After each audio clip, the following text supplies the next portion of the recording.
Ninguém ouviu sirenes. Nenhum avião cruzou o céu. Nenhuma autoridade declarou estado de emergência. E ainda assim, o que aconteceu naquela terça-feira teve o peso de uma guerra silenciosa. Uma ruptura que não veio com explosão, mas com silêncio. O tipo de silêncio que precede o colapso. Amazon, a empresa que moldou o consumo do século XXI, anunciou que deixaria os Estados Unidos. Não era apenas a mudança de um CEP, era o anúncio de uma fratura irreparável. Durante anos, o campus da Amazon no noroeste dos Estados Unidos foi mais de o que um centro de operações. Era um símbolo de inovação, de velocidade, de ambição desmedida. Milhares de funcionários passavam por seus portões todos os dias, com a sensação de estarem participando de algo grande, maior do que eles. Agora, esse lugar se tornava um relicário, um monumento a uma era que, de repente, havia acabado. A decisão, claro, foi justificada com racionalidade fria: tarifas. Novas tarifas impostas pela administração recém-eleita. Taxas que encareciam insumos, estrangulavam fornecedores, desequilibravam previsões de custo. Mas por trás dos números havia outra coisa: uma frustração latente, um acúmulo de sinais ignorados. A sensação de que, finalmente, o país que criou a Amazon havia deixado de ser seu lar. Na sede da empresa, os corredores cheiravam a choque. Não havia comemoração, não havia rebeldia.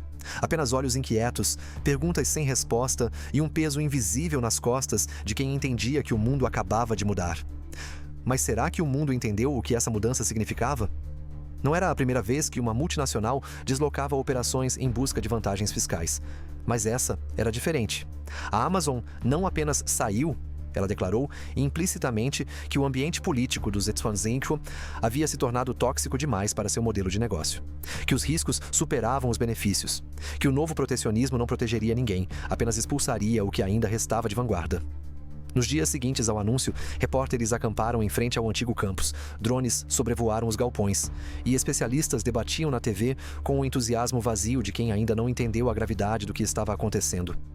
A verdade era que os Estados Unidos, pela primeira vez em muito tempo, tinham sido abandonados, e não por qualquer um, mas por um de seus filhos mais simbólicos. Como chegamos aqui? Essa pergunta ecoava entre funcionários. Alguns estavam em pânico, temendo perder seus empregos. Outros encaravam a mudança com um pragmatismo. É só geopolítica, é só negócio. Mas ninguém, absolutamente ninguém, conseguia disfarçar o desconforto com o que aquilo representava. Porque por trás da planilha havia algo mais profundo, uma quebra de confiança. E confiança, no mundo dos negócios, é a fundação sobre a qual se constroem impérios. Talvez fosse inevitável. Nos últimos anos, o ambiente nos Ipávora vinha se tornando cada vez mais instável. Tarifas imprevisíveis, pressões políticas, retórica nacionalista misturada com ignorância econômica. Para empresas cuja cadeia de suprimentos atravessa continentes, essas variáveis são letais. Mas por que a Amazon seria a primeira a tomar essa decisão? Porque justamente ela, que tantas vezes foi criticada por não pagar impostos suficientes, por esmagar concorrentes menores, por explorar brechas no sistema. Talvez porque ela tenha sido, desde o início, a mais sensível ao tempo. A Amazon sempre foi uma criatura do futuro, rápida, adaptável, impiedosa. E como toda criatura adaptável, ela reconhece quando o ambiente se torna hostil demais para sustentar a vida. E então, ela migra. Mas migrar a sede de uma empresa como essa não é apenas uma resposta econômica. É um ato simbólico. Um recado ao mundo. Um divisor de águas. Imagine um funcionário mediano da Amazon. Vamos chamá-lo de Marcos. Engenheiro de dados, 30 e poucos anos, salário alto, apartamento financiado, filhos em escola particular. Marcos não faz discursos, não escreve manifestos. Ele só quer estabilidade. Mas naquela manhã, ao receber o e-mail que anunciava a mudança de sede, Marcos sentiu um vazio. E não era medo, era algo mais profundo. Era a sensação de traição. Eu me dediquei a isso, trabalhei noites, fins de semana, acreditei. E agora, Marcos terá que escolher entre se mudar para um país cujo idioma ele não fala ou tentar recomeçar do zero. E ele não está sozinho. Milhares estão na mesma posição. E isso levanta a verdadeira questão. Quando uma empresa desse porte se move, o que acontece com as pessoas que ficam para trás? Nos fóruns internos, começou o burburinho. Uns diziam que era o começo de uma nova era. Outros, que era o começo do fim. Mas todos concordavam numa coisa: nada mais seria como antes. Nos bastidores, os executivos tentavam manter a calma. É uma decisão estratégica, diziam. Vamos garantir que todos sejam bem tratados. Mas até mesmo os discursos mais polidos escondiam uma verdade incômoda. Os Ismaila não são mais vistos como a terra das oportunidades. São vistos como uma armadilha regulatória, um país que sufoca suas próprias criações em nome de uma ilusão de controle. Enquanto isso, no outro lado do oceano, o país que recebeu a nova sede vibrava. Era como ganhar a Olimpíada da Economia. O governo local prometia investimentos, agilidade regulatória e infraestrutura de ponta. A imprensa falava em uma nova era para o emprego. As universidades locais se preparavam para firmar convênios de pesquisa. A cidade onde a nova sede seria instalada via seu nome, antes desconhecido, entrar no mapa global.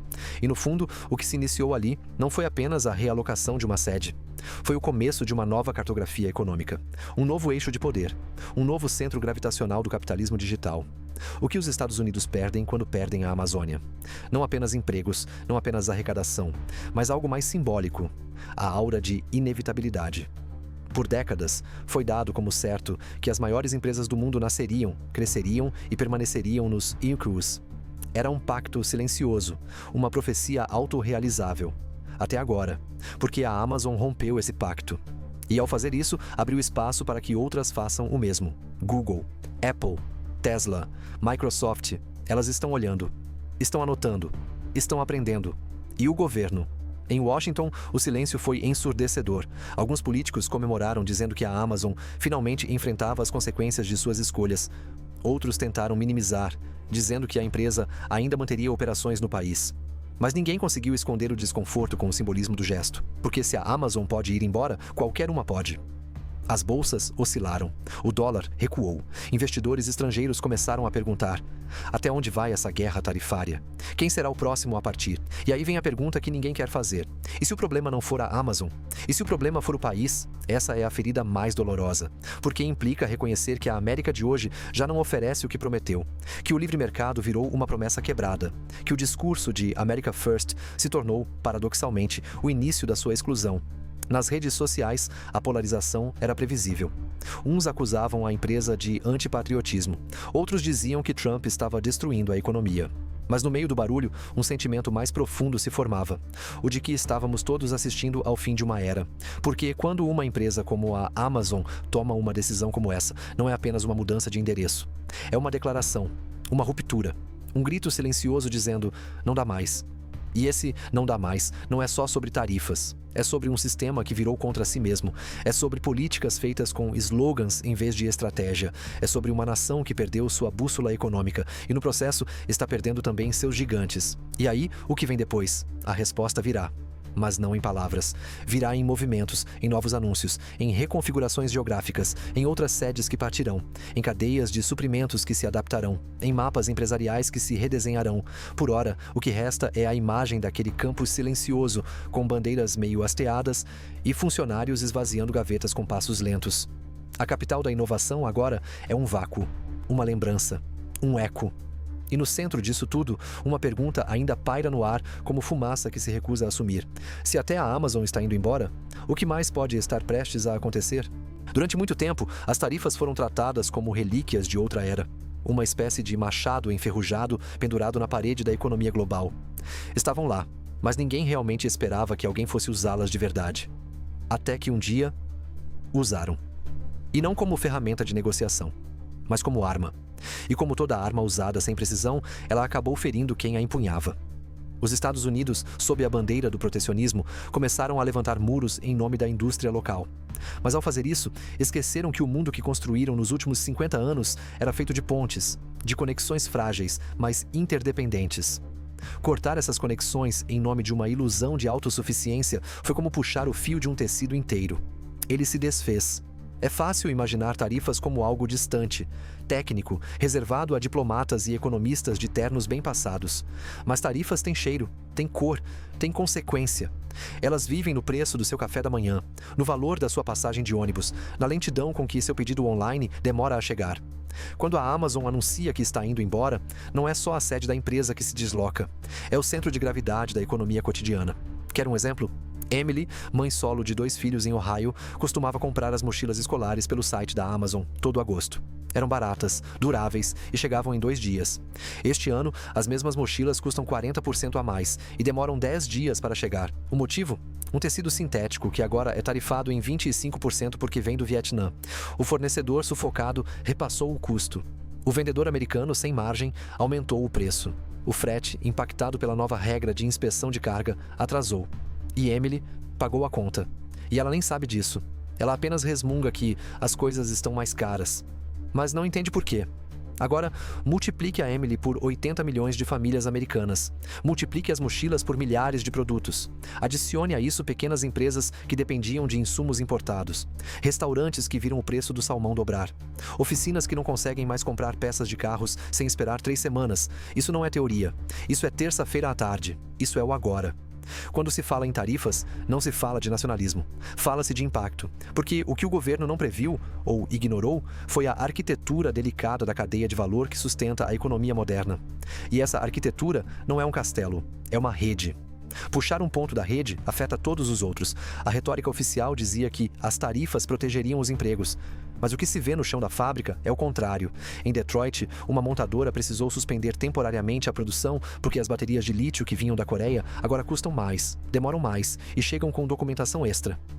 Em consequência, 2.000 trabalhadores entraram em layoff. E sabe o que disseram a eles? É só uma fase de ajuste. Ajuste. Palavra polida para esconder o medo. Do outro lado do país, em San Diego, uma startup de tecnologia assistiva, dessas que criam óculos inteligentes para deficientes visuais, precisou cancelar seu primeiro grande contrato com a rede pública de escolas. Motivo: um componente essencial agora entra no país com 15% de imposto extra. Eles não conseguiram fechar a conta. O projeto morreu na véspera do lançamento.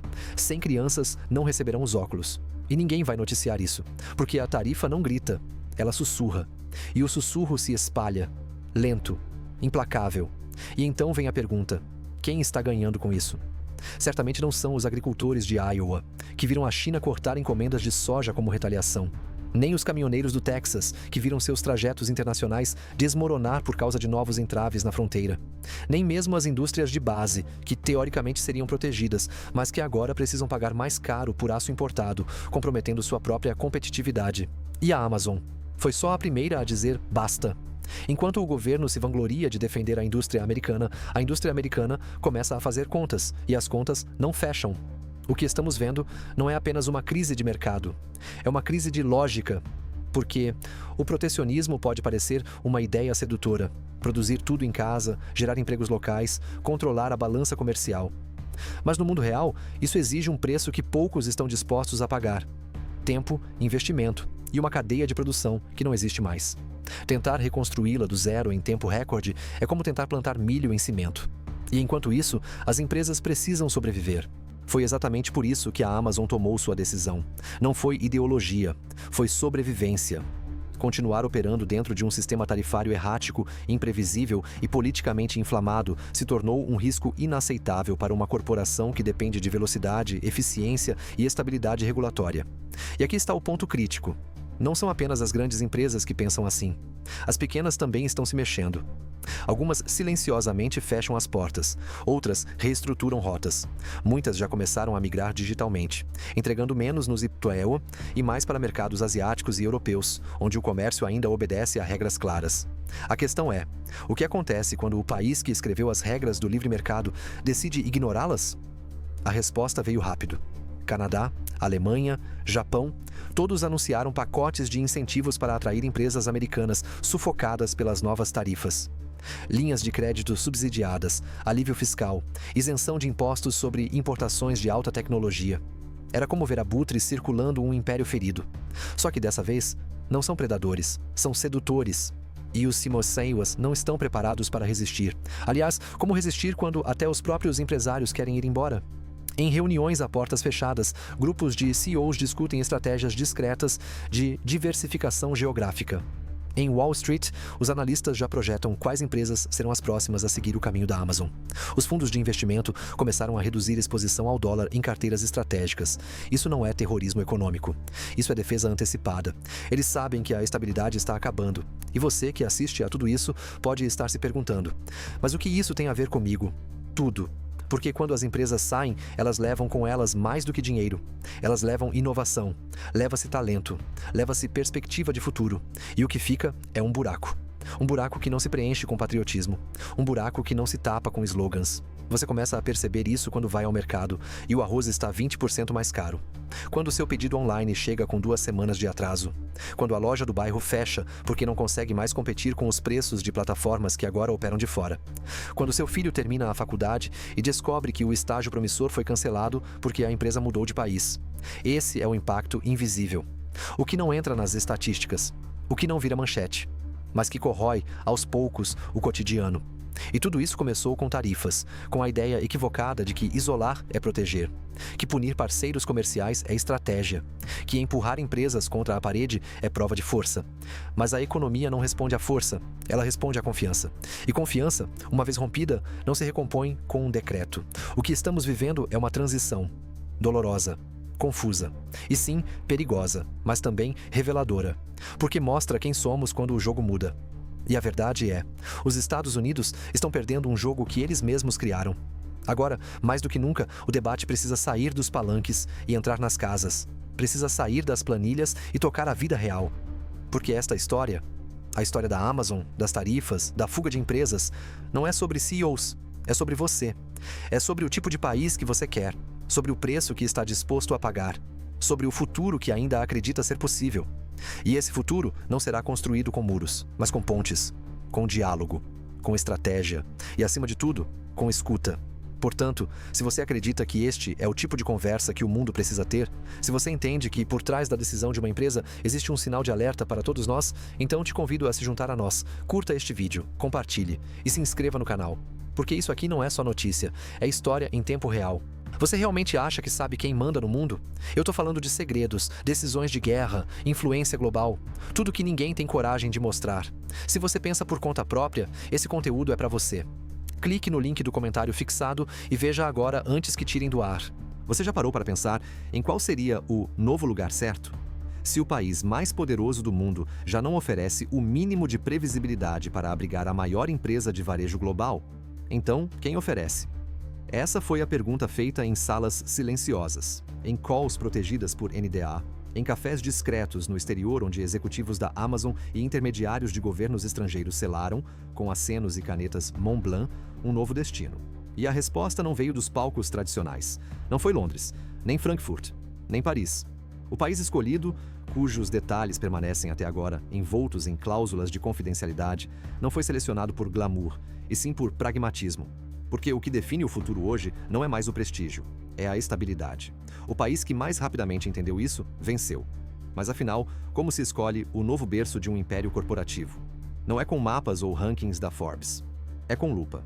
Cada aspecto da vida cotidiana foi considerado, desde a eficiência dos voos internacionais até o tempo de espera para aprovar uma licença ambiental.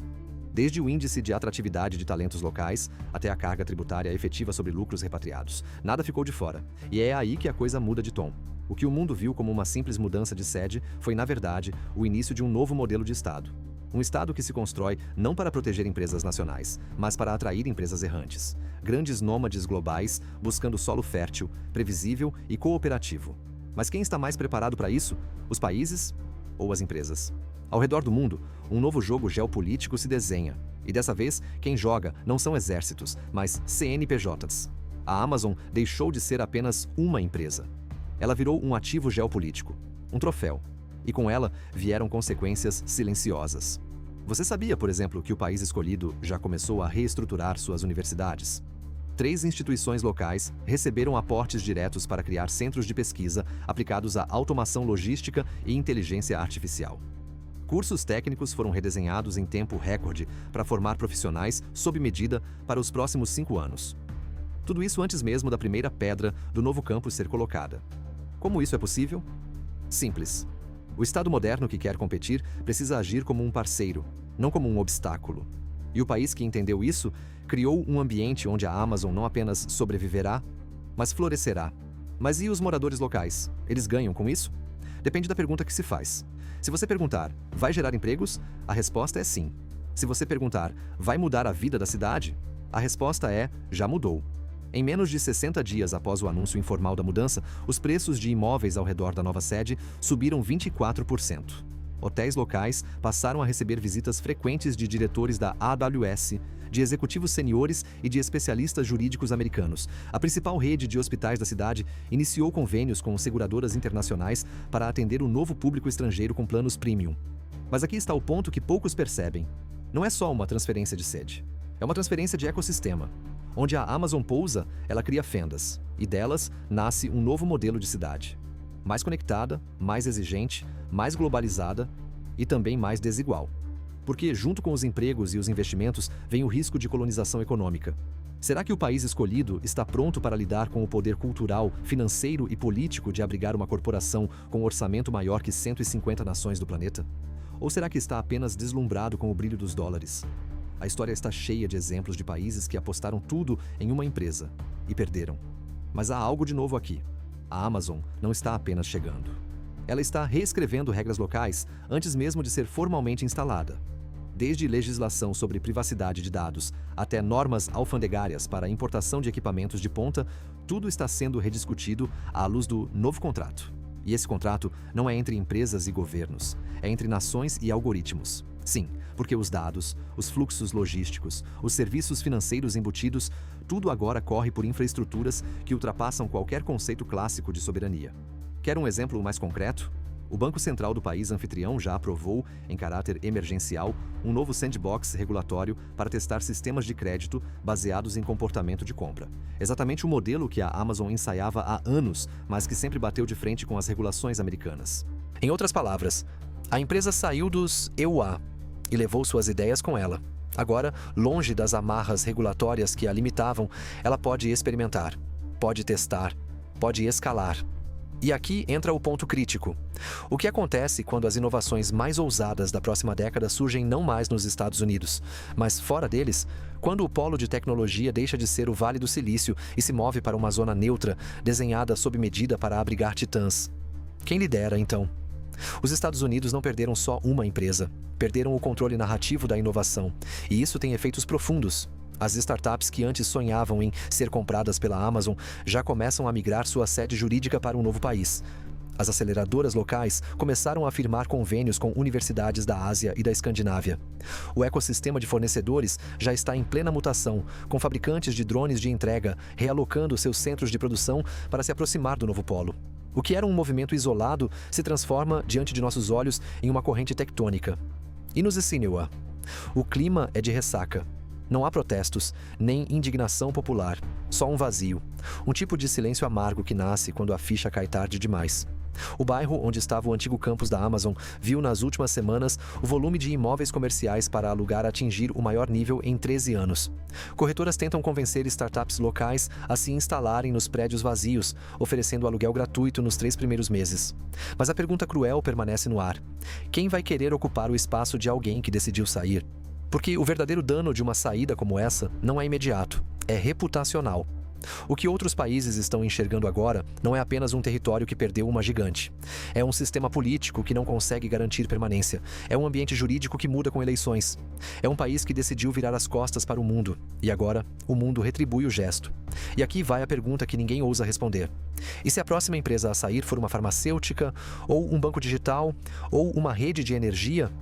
A nova Terra Prometida pode não ser perfeita, mas ela oferece o que hoje virou artigo de luxo: estabilidade. E talvez, nesse momento da história, estabilidade valha mais do que qualquer promessa de grandeza. O tabuleiro foi virado, as peças estão se movimentando. E se você acha que a Amazon é a última, é porque ainda não entendeu o que está em jogo. Quer continuar acompanhando essa virada histórica? Então curta este vídeo e se inscreva no canal agora. Aqui, cada capítulo traz não só a notícia, mas o que ela significa. E na parte 4, vamos seguir as consequências dessa migração, não apenas para o país anfitrião, mas para o restante do mundo, que agora precisa escolher, se adapta ou fica para trás. Nos vemos lá.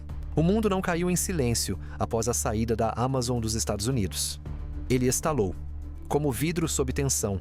E esse estalo não ficou confinado às salas de diretoria nem aos fóruns econômicos. Ele se espalhou como uma corrente elétrica pelas embaixadas, pelos ministérios da economia, pelas salas de crise da União Europeia, da ASEAN, da União Africana. Porque não se tratava apenas de uma empresa se mudando. Era algo muito mais profundo. Era o início de um novo alinhamento de forças. Afinal, se a Amazon pode sair dos Switch, quem mais pode sair? Essa pergunta virou um mantra. Foi repetida em reuniões confidenciais entre ministros da indústria e presidentes de bancos centrais, em chamadas sigilosas entre CEOs de multinacionais, em memorandos internos que não vazaram, ainda, porque o gesto da Amazon não foi só um gesto, foi um teste, um termômetro, um convite, talvez, a uma nova ordem. E o mais surpreendente, muitos aceitaram. 3 dias depois do anúncio oficial da mudança de sede, um conglomerado de tecnologia sul-coreano discretamente cancelou a construção de uma fábrica de semicondutores em Arizona. A justificativa? Revisão estratégica de alocação de capital. Mas quem leu nas entrelinhas entendeu. Não se planta futuro em solo instável. Na mesma semana, um banco digital alemão anunciou que encerraria sua operação de expansão nos Estados Unidos e concentraria esforços na América Latina e Sudeste Asiático. A razão oficial foi mudança de perfil demográfico. Mas o documento interno dizia outra coisa.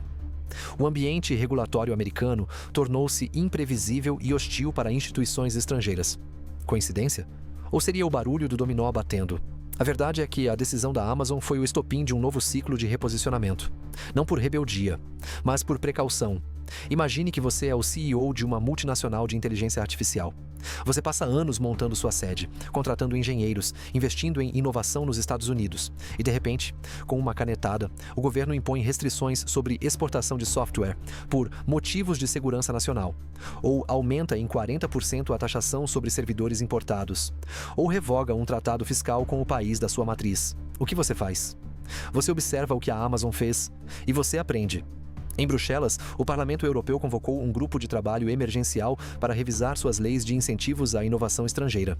No Japão, um novo plano de atração de capital internacional foi anunciado com foco em empresas desalojadas por tensões tarifárias. No Quênia, o governo criou uma zona franca digital no entorno de Nairobi para receber startups estrangeiras com isenção fiscal por 10 anos. Em apenas 2 meses, 12 países reformularam seus pacotes de incentivo a empresas internacionais, todos citando, direta ou indiretamente, o caso Amazon como catalisador. O mundo não esperou para ver. Ele agiu. E essa rapidez assusta. Porque mostra que a lealdade corporativa à bandeira nacional virou um mito. Empresas não têm pátria, elas têm planilhas. Mas essa nova corrida global não está isenta de conflitos. Na França, sindicatos protestaram contra a possível instalação de um centro de distribuição da Amazon nos arredores de Lyon, temendo precarização das relações de trabalho.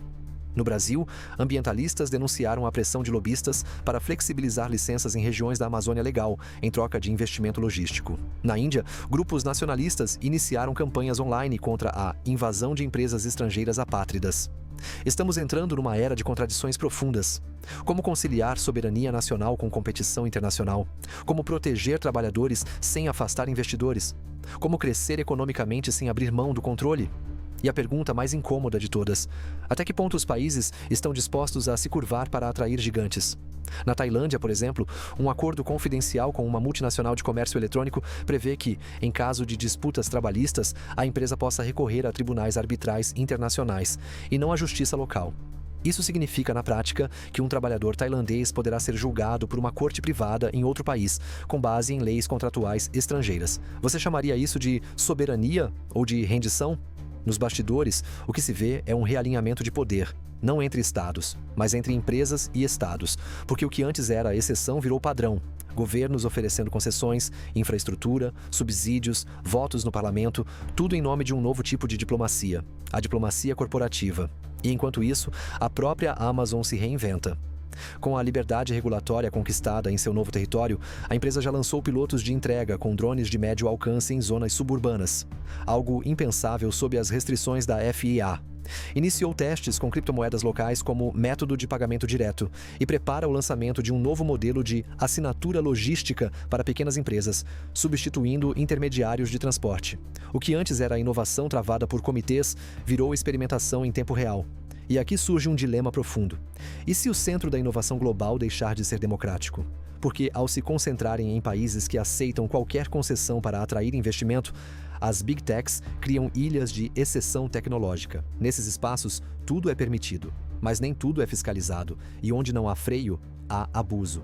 Quem regula os reguladores? Quem fiscaliza um algoritmo de recomendação que começa a influenciar eleições locais? Quem impõe limites ao cruzamento de dados de consumo com pontuação de crédito e monitoramento comportamental? No velho mundo, essas respostas vinham dos estados. No novo, talvez não venham de lugar nenhum. E o que isso significa para o cidadão comum? Significa que o próximo aplicativo que você instalar talvez já tenha sido desenvolvido sob um sistema jurídico paralelo. Que seu histórico de compras pode estar sendo analisado por uma IA sediada num país sem leis de privacidade. Que o produto que você recebe em 24 horas talvez tenha sido embalado por alguém sem direitos básicos, contratado sob regimes experimentais. Mas o mais inquietante é que tudo isso funcionará tão bem que quase ninguém vai questionar. A eficiência é o novo anestésico moral. E é aí que mora o perigo. Porque quando a eficiência se torna argumento suficiente para abrir mão de direitos, de limites, de fiscalização, estamos, sem perceber, exportando nosso próprio colapso. E se o mundo inteiro seguir esse caminho? Se todos os países começarem a competir por quem oferece menos regras, menos impostos, menos obstáculos? O que restará será um planeta feito de zonas econômicas especiais, onde a única coisa que importa é o lucro. Um mundo onde o Estado existe para servir e nunca mais para proteger. E nesse mundo, o cidadão se torna apenas um cliente. Alguém com acesso, mas sem voz. Com consumo, mas sem participação. Você está pronto para viver nesse mundo? A saída da Amazon foi o primeiro sinal, mas os próximos já estão a caminho. Outras empresas observam, outras já planejam e outras já empacotaram em silêncio. O dominó caiu. A dúvida agora é: quantas peças ainda restam em pé? Se você quer continuar acompanhando essa transformação histórica, não apenas como espectador, mas como alguém que entende o que está em jogo, curta este vídeo agora e se inscreva no canal. Na parte 5, você vai ver o que acontece dentro da máquina. Como a Amazon está reconstruindo toda a sua arquitetura logística e operacional longe dos Estados Unidos. E o que isso diz sobre o futuro do trabalho, da produção e da inteligência artificial. Porque essa história ainda está só começando. Imagine por um instante o que significa redesenhar, do zero, o sistema circulatório de um organismo que movimenta mais de 22 milhões de pacotes por dia. Agora, retire esse organismo do seu corpo original, com suas artérias, suas conexões, seus órgãos familiares, e o transplante em um território novo, com clima, idioma e leis completamente diferentes. Isso não é apenas uma mudança logística, é uma cirurgia de alto risco. E a Amazon decidiu realizar essa cirurgia acordada. Desde o momento em que anunciou sua saída dos Estados Unidos, a empresa passou a operar com uma urgência silenciosa. Enquanto a mídia debatia os aspectos políticos da decisão, engenheiros, matemáticos, arquitetos e analistas de dados trabalhavam em silêncio num projeto codificado internamente como Atanor, nome de um forno alquímico usado na Idade Média para transformar metais comuns em ouro. A analogia é precisa. O que estava sendo feito ali não era só reorganização de processos, era transformação total. A primeira medida, desconstruir cada ponto do antigo sistema para identificar o que era dependente da infraestrutura americana e o que podia ser transposto para o novo país. Isso envolveu mais de 60 mil linhas de código, 4,7 petabytes de dados históricos de transporte e uma reanálise completa dos padrões globais de comportamento de consumo, desde o Canadá até a Indonésia. Mas uma surpresa surgiu logo nos primeiros meses.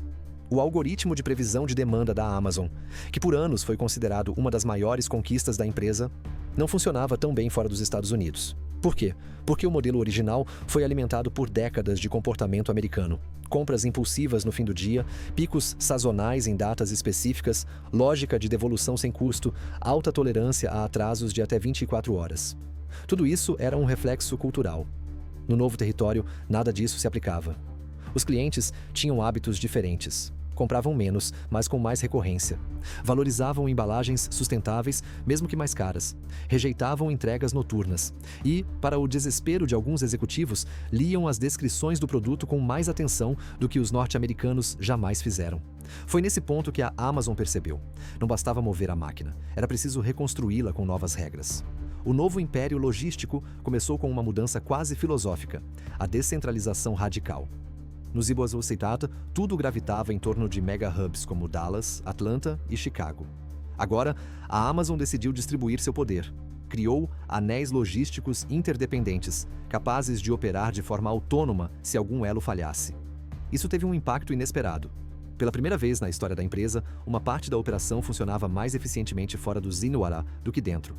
Em apenas 4 meses, o novo sistema conseguiu reduzir o tempo médio de entrega em áreas rurais do país anfitrião em 31%. Nos SMCU, o mesmo índice permanecia estagnado há 3 anos. Mas nada disso seria possível sem reformular a própria base da logística. os armazéns. E é aqui que a história fica ainda mais fascinante. A Amazon passou a construir seus novos centros de distribuição não com tijolo e concreto, mas com inteligência artificial e impressão 3D. Sim, você leu certo. No novo modelo, galpões modulares são impressos, com estruturas metálicas e materiais compostos em até 17 dias, usando designs que se adaptam ao clima, ao solo e ao fluxo de demanda de cada micro-região. Em vez de empilhar prateleiras, eles empilham dados. Cada armazém é uma entidade viva, conectada em tempo real a um sistema neural que decide onde, quando e como cada item deve ser armazenado, enviado ou promovido. Um tênis que está encalhado em um bairro pode ser transferido silenciosamente, via rede noturna de vans elétricas, para uma região onde as buscas por corrida aumentaram por causa de uma nova ciclovia. Isso não é ficção científica. É o que está acontecendo agora. E há mais. O novo império logístico está sendo construído em camadas como uma cebola. A camada terrestre é composta por rotas redesenhadas, com parcerias firmadas com governos locais para uso compartilhado de infraestrutura pública em horários estratégicos. A camada aérea está migrando rapidamente para aviões de médio porte movidos a hidrogênio, testados em voos comerciais pela primeira vez em 2024. A camada autônoma é a mais experimental. Drones, furgões robotizados e até barcos automatizados para entregas fluviais estão sendo implementados em zonas específicas. Mas o ponto mais audacioso talvez seja a camada invisível. A Amazon está integrando seus sistemas com bancos de dados municipais, predições meteorológicas em alta resolução e até padrões de tráfego com base em feriados religiosos e eventos culturais. Ela está, na prática, tentando prever o mundo antes que ele aconteça. Nesse nível, logística deixa de ser transporte, vira oráculo. E nesse processo, uma nova força se destaca: os dados locais. No novo país, a Amazon obteve acesso, com o aval do governo, a uma série de dados agregados sobre hábitos de consumo regionais, densidade populacional e até tendências de urbanização futura. Isso permite que seus sistemas logísticos se antecipem à construção de bairros, rodovias e zonas industriais, posicionando hubs antes mesmo que o público perceba a expansão da cidade. O resultado? Os consumidores têm a sensação de que a Amazon chegou primeiro. E chegaram, literalmente. Você percebe o que isso significa? A empresa, que era sinônimo de entrega rápida, está agora tentando redefinir o conceito de tempo logístico. Não é mais sobre ser o mais rápido, é sobre estar lá antes que o cliente peça. Mas nem tudo são aplausos. Com tanta inovação, surgem novos riscos. Entre os especialistas em segurança cibernética, cresce o temor de que essa hiperintegração logística crie um ponto único de falha sistêmica. Em outras palavras, se alguém derrubar o sistema ou manipular seus dados, a cadeia inteira entra em colapso. Hackers já começaram a estudar a nova arquitetura. Grupos de pesquisa de universidades denunciaram a ausência de auditoria externa em partes sensíveis do código. E uma coalizão de advogados questiona, em tribunais internacionais, a legalidade de coletar e usar dados logísticos em regiões com regimes de privacidade distintos. O novo império logístico é rápido, eficiente, quase mágico, mas também é vulnerável. E, em certos aspectos, invisível demais. Do ponto de vista humano, a transformação também é profunda. Nos Etersmethua, a Amazon era constantemente criticada pelas condições de trabalho em seus centros de distribuição. Agora, com a automatização avançada nos novos armazéns, o número de funcionários humanos por hub caiu em 67%. Mas isso não significou desemprego, significou requalificação. Em parceria com universidades locais, a Amazon criou um programa de certificação técnica para formar operadores de sistemas, analistas de demanda, especialistas em roteamento automatizado e técnicos de manutenção robótica. Mais de 11 mil pessoas já se formaram, e 76% delas vieram de áreas que antes tinham pouco ou nenhum acesso ao ensino superior. O novo império não apenas distribui produtos, ele reconstrói pessoas. Mas a dúvida permanece. Até que ponto a eficiência justifica a antecipação de tudo? E se a Amazon errar? E se o sistema prever algo que não acontece? Porque o que está em jogo agora não é mais logística, é futuro preditivo. E quando se aposta o mundo em cima de previsões, basta um vento diferente para virar tudo do avesso. A Amazon, ao deixar os híbridos na DIY, não apenas iniciou uma fuga, ela abriu um novo campo de batalha, onde quem dominar a infraestrutura do tempo dominará os mercados, os hábitos e talvez até as decisões. Se você chegou até aqui, já percebeu. Essa não é apenas a história de uma empresa, é a história da próxima civilização. E ela está sendo escrita agora, nas planilhas que prevêem seu pedido antes de você saber que quer algo, nos algoritmos que decidem o melhor caminho antes que o trânsito aconteça, na empresa que, em silêncio, está redesenhando o mundo como uma máquina perfeitamente previsível. ou quase. Nenhuma empresa sobrevive só com algoritmos, nenhum império se sustenta apenas com eficiência. Por trás de cada pacote entregue, de cada linha de código otimizada, de cada gráfico de desempenho, existe alguém. Alguém que sente, que cansa, que hesita. Alguém que, até ontem, acreditava que seu lugar no mundo estava definido e que hoje não tem mais certeza de nada. A história que se contou até aqui fala de estratégia, geopolítica e tecnologia. Mas há uma história que ninguém está contando. A história de quem ficou embaixo da engrenagem. Vamos começar com um nome, um rosto, um destino. Chama-se Rachel. 37 anos. Solteira. Analista de compliance. 8 anos na Amazon. Sede de Seattle. Até o mês passado, responsável por verificar contratos de fornecedores e prevenir infrações regulatórias nas operações domésticas da empresa. Trabalhou noites e fins de semana durante o estouro da pandemia. Foi promovida 2 vezes, nunca tirou férias de verdade. Sempre achou que, um dia, chegaria a um cargo executivo. Hoje, Rachel está desempregada. Não por incompetência, não por corte de gastos, mas porque o mundo ao qual ela pertencia deixou de existir. Quando a empresa anunciou sua saída dos Estados Unidos, ela, como milhares de outros funcionários, recebeu a opção de relocação internacional. A proposta era tentadora. Bônus generoso, acomodação paga nos primeiros 6 meses, suporte para mudança, tutoriais culturais, sessões com coach de transição. Mas Rachel recusou, porque a decisão de ficar ou partir não é matemática. É emocional, é identidade, é família, é idioma, é comida, é chão. Rachel ficou. E agora tenta recomeçar.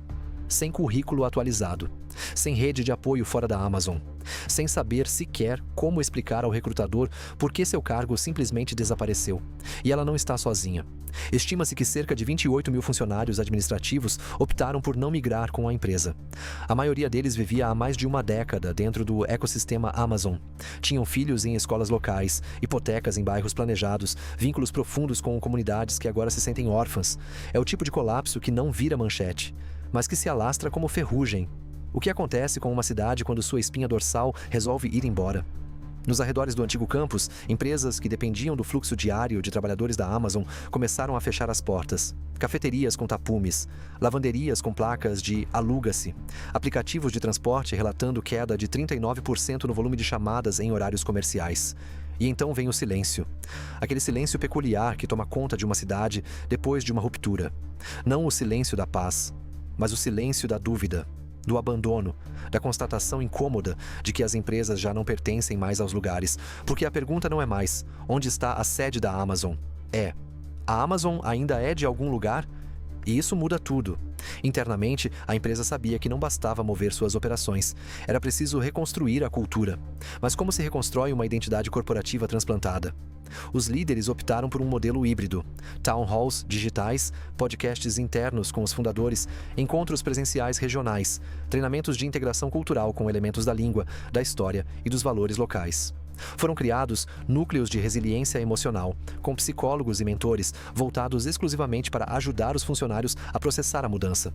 Mas a transição não foi uniforme. Em Tóquio, a adaptação foi rápida. Alta disciplina, pragmatismo, foco em objetivos.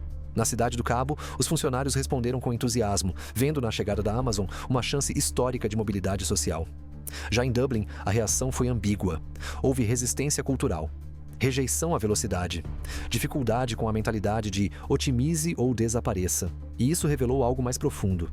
A cultura da Amazon não era exportável sem ajustes, porque apesar de sua imagem global, o DNA da empresa havia sido moldado nos Estados Unidos.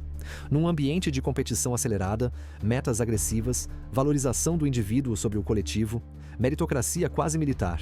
Agora, em países com tradições comunitárias, com modelos de trabalho baseados em bem-estar e equilíbrio, esse modelo batia de frente com o cotidiano.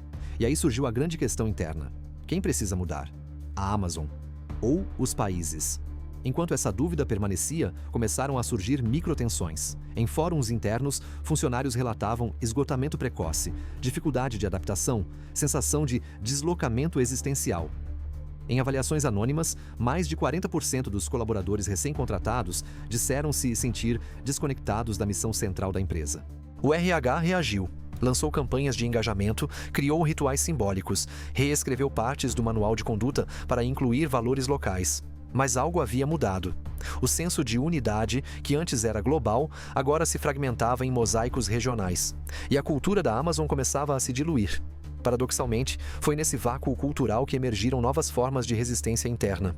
Em grupos de mensagem, trabalhadores começaram a compartilhar práticas de desobediência criativa, propostas de metas sustentáveis, recusa em responder e-mails fora do expediente, criação de comitês autônomos de diversidade cultural.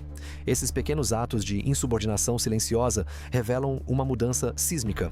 As pessoas não querem mais apenas fazer parte da engrenagem, querem ter voz sobre como a engrenagem gira. Mas será que a empresa está pronta para isso? Porque, ao sair dos Estados Unidos, a Amazon não se libertou apenas de tarifas. Ela se afastou também de uma estrutura legal de proteção ao trabalhador que, apesar de falha, impunha certos limites. Nos novos territórios, esses limites não existem, ou são muito mais maleáveis. E isso acendeu um alerta em ONGs e observadores internacionais. Há denúncias de excesso de jornada em países com legislação permissiva, contratos sem clareza sobre direitos de descanso e até pressão indireta para a adesão a modelos de produtividade automatizados, nos quais o desempenho humano é comparado a benchmarks robóticos. É a utopia da eficiência, transformada em distopia emocional. Você já parou para pensar o que acontece com a identidade de alguém que precisa se adaptar a um sistema que não foi feito para ele? É o que está acontecendo agora. Pessoas tentando se dobrar a algoritmos, culturas tentando se encaixar em dashboards, vidas sendo reorganizadas segundo padrões matemáticos que não entendem de saudade, exaustão ou pertencimento. E no centro disso tudo, uma pergunta ecoa cada vez mais forte. Será que vale a pena? Será que vale a pena aceitar tudo isso em nome da conveniência? Da entrega mais rápida? Da plataforma mais eficiente? Ou estamos apenas sendo seduzidos por um conforto que cobra um preço, o da nossa humanidade? O fim nem sempre é uma explosão. Às vezes, é um deslocamento quase imperceptível, como o deslizamento lento de uma placa tectônica sob os pés de um continente inteiro. Durante muito tempo, acreditamos que o mundo girava em torno de nações, de governos, de acordos entre estados. Mas talvez tenhamos nos enganado. Talvez aos poucos, quem passou a ditar o ritmo não foram os parlamentos, nem as urnas, mas os centros de distribuição. E agora que a Amazon saiu dos Estados Unidos, agora que ela reconfigurou sua identidade, sua cultura, sua presença e sua logística, resta uma pergunta final. O que sobra para nós? Ao longo das 6 partes anteriores, desenhamos um mapa. Começamos com a decisão silenciosa que abalou o cenário global, mergulhamos nos impactos econômicos invisíveis das tarifas, seguimos a trilha do país que se tornou a nova terra prometida, observamos o efeito dominó entre estados desesperados por atrair gigantes, espiamos a reinvenção logística em tempo real e, por fim, ouvimos os ecos humanos deixados por essa migração brutal. Agora, não estamos mais diante de um caso isolado. Estamos diante de um espelho. A saída da Amazon foi muito mais do que um movimento de negócios. Foi um sintoma, um sinal, um código Morse pulsando no fundo do ruído digital que nos cerca, dizendo o que não queremos admitir. O sistema que construímos não se sustenta mais, porque tudo aquilo que mantinha o equilíbrio, as fronteiras, as regras, os contratos sociais implícitos entre empresas e países, se dissolveu em algo novo, volátil e impessoal. Um mundo em que a empresa não pertence ao lugar, o lugar pertence à empresa. E talvez você ache que isso é uma vitória do capitalismo. Talvez pense que é apenas evolução, mas não se apresse. Porque nesse novo modelo, nem as empresas vencem completamente. Elas se tornam nômades corporativos, sem raiz, sem comunidade, sem história. O que se ganha em mobilidade, perde-se em legado. O que se conquista em flexibilidade, custa em coesão. A Amazon agora é uma entidade transnacional, com centros operando como repúblicas autônomas, regras moldadas sob medida, sistemas logísticos que precedem a vontade dos consumidores. Mas será que isso é sustentável? Será que um ecossistema pode sobreviver se todas as suas partes se moverem o tempo todo para onde há menos fricção? Essa é a ironia final. A busca absoluta por eficiência nos levou ao ponto da instabilidade total. Na obsessão por acelerar, desaprendemos a permanecer. Na pressa por entregar, esquecemos de escutar. Na corrida pela inovação, deixamos para trás as pessoas que sustentam tudo isso. Rachel, do departamento de compliance, não foi substituída por um novo talento. Foi substituída por um protocolo automatizado. A cafeteria da esquina não foi reaberta. Foi engolida por um app que opera do outro lado do mundo. E o engenheiro que ajudou a construir os primeiros data centers da Amazon agora está repensando se valeu a pena. Não pelo salário, mas pela ausência. Porque a ausência, agora, é o que define tudo. Ausência de vínculos, de responsabilidade, de limites. Quando a Amazon decidiu sair dos Estados Unidos, ela não apenas virou uma página da história econômica, ela rasgou o capítulo inteiro e começou outro, escrito numa linguagem que poucos ainda compreendem. A linguagem das corporações soberanas. Mas não se engane. Esse novo mundo, fluido, descentralizado, performático, precisa de aceitação passiva para funcionar. Precisa que a gente continue acreditando que é inevitável. Precisa que a gente continue clicando, comprando, aceitando termos de uso sem ler.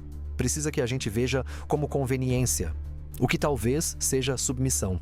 E é exatamente aqui que o roteiro vira. Porque ao entender essa estrutura, você recupera o seu poder. Você não pode obrigar uma empresa a ficar, mas pode decidir a quem você entrega sua atenção, seu tempo, sua lealdade. Você não pode mudar sozinho a política de uma multinacional, mas pode começar conversas que geram atrito, que iluminam, que incomodam. E, acima de tudo, pode recusar a lógica do não tem outro jeito. Porque tem. Sempre tem. Tem o jeito da reconstrução, do novo contrato social, da política que se recusa a ser refém do capital apátrida. Tem o jeito da inovação com limites éticos, da tecnologia que serve, não que domina. Tem o jeito do cidadão que entende que cada compra, cada clique, cada aceite cego é um voto. E o que você vota constrói o mundo que você habita. Então, o que aprendemos? Aprendemos que tarifas isoladas podem provocar avalanches globais, que empresas, quando tratadas como intocáveis, perdem o senso de pertencimento, que países, quando desesperados por investimento, vendem sua soberania em prestações, e que pessoas, sim, pessoas, ainda são o elo mais frágil e mais valioso de tudo isso. Mas também aprendemos que o jogo está aberto, que ainda há tempo, que ainda é possível reimaginar o que significa crescer, inovar, liderar. E é isso que vamos fazer. Porque este canal não é apenas um espaço de análise, é um espaço de consciência. Aqui, nós pensamos o que não aparece nas manchetes, ouvimos o que não grita, tocamos onde dói e onde pode nascer algo novo. Se você chegou até aqui, é porque sente que algo mudou, que o mundo está diferente, que há perguntas que ninguém está fazendo e que está cansado de ouvir respostas prontas para problemas que ainda nem foram formulados direito. Por isso, eu te convido, de verdade, a se tornar parte disso. Inscreva-se agora, curta o vídeo e, mais do que tudo, comente. Diga o que você pensa, o que sentiu, o que te marcou. Porque este é o começo de algo maior, algo que não termina com este roteiro. Nos próximos conteúdos, vamos mergulhar ainda mais fundo. Na guerra entre plataformas e democracias, na transformação do trabalho em produto, na inteligência artificial como estrutura de poder, nos movimentos de resistência que estão nascendo em silêncio, mas que podem moldar o século. Você está pronto? Porque o mundo depois da Amazon já começou, e a sua voz faz parte dele. Obrigado por caminhar comigo até aqui. Nos vemos no próximo episódio, e ele promete ser inesquecível. Agora que esse documentário chegou ao fim, isso é para você. Segura aí, só um segundo. Você deve conferir o que preparamos em primeira mão para você. Eu tô falando de decisões escondidas, guerras silenciosas, acordos que moldam o planeta e que ninguém ousa revelar. Eu reuni tudo numa coleção de e-books intensos. Biografias proibidas, histórias que não passam nem perto das plataformas comuns. Bastidores reais, leitura crua, sem cortes. Se você questiona, se você não segue a manada, esse material foi feito para você. Corre no link do comentário fixado. Vê agora, antes que sumam com isso do mapa. Porque sim, isso mexe com gente poderosa.